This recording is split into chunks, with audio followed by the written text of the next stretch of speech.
Hi folks, I'm back with my proper recording for today. So this is for 17th of November. What have I done today in podcasting? A lot of background work for Pop Culture Deprived coming up. So Mandy watched the film last night, and she does a list of her thoughts as she watched it. So one of my pre-recording jobs is go through that list and just have a think about what her reactions were, questions I might want to ask her, some of the topics conversation that might draw out from that. We also have the outline document that I've talked about before, where as we now go in and we start putting in talking points, favourite moments, populating it with bits of the script that we might need to add in. So that kind of production work for the background.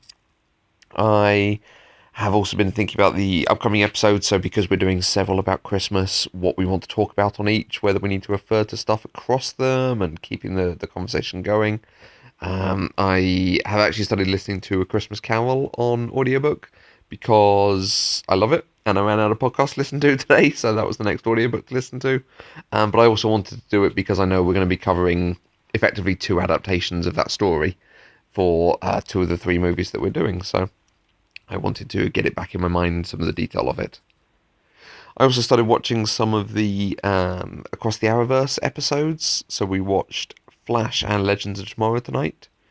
It's an interesting difference. So for Pop Culture Deprived, I tend to watch the film and then go away and think about it and make notes on what I think of that film and the talking points I want to do. But it's very easy to do because I'm a super fan. For the most part, I've seen the film a lot. I know a good amount about it and the actors in the background, so I don't have to make notes as I'm watching. Whereas with the Across the Arrowverse episodes, I am watching them for the first time once, and then we're going to record about them.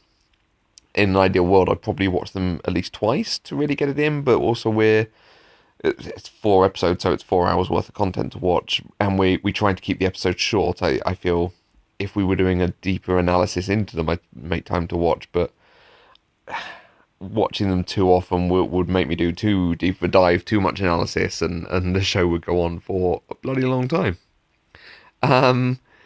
So as we're watching the Across the Arrowverse shows, we make notes. So I've got a notebook where I'm writing through sometimes lines or bits of dialogue that I want to reference, sometimes moments or just notes about characters, and sometimes just the talking points.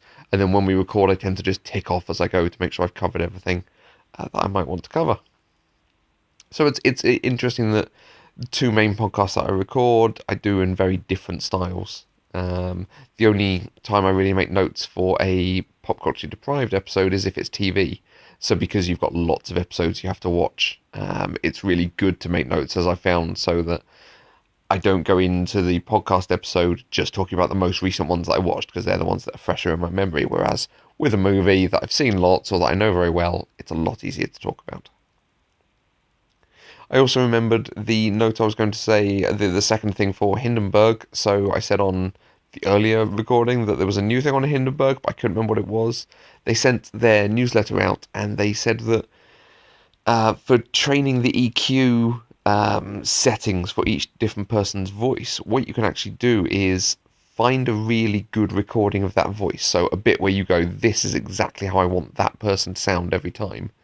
You can then basically say, whatever settings are applied to this, keep this forever and save that setting. So I could go in and create a Matthew perfect voice setting and a Mandy perfect voice setting and so on. And then try to apply them. So I might have a look at doing that. I don't muck about with the settings too much. I often hear people doing that, and I feel like perhaps I should. Perhaps I should spend lots of time changing the EQ and changing the noise dispersal and all this kind of thing. I have one setting that generally works really well, and I apply that each time. Life is too short to be fiddling with them. It sounds good enough to me. Which now I'm wondering, like, does it sound good to me? And does it sound really bad to everyone else? Does everyone else think I could be doing more? Perhaps I should experiment. Perhaps I should get a short episode and play around with it more. But yeah, life is too short to spend too long editing. Make good content, that's the first rule. Tomorrow I am going to be recording Pop Culture Deprived, so I actually watched a bit more of National Lampoon's Christmas Vacation today, so I've got that firmly fixed and some of the topics we wanted to do on that. So that should be quite a fun conversation. I think all the Christmas conversations are going to be really good because we are pretty big on Christmas, so it's going to be lots of fun. I will do a recording after that, so I will speak to everyone tomorrow.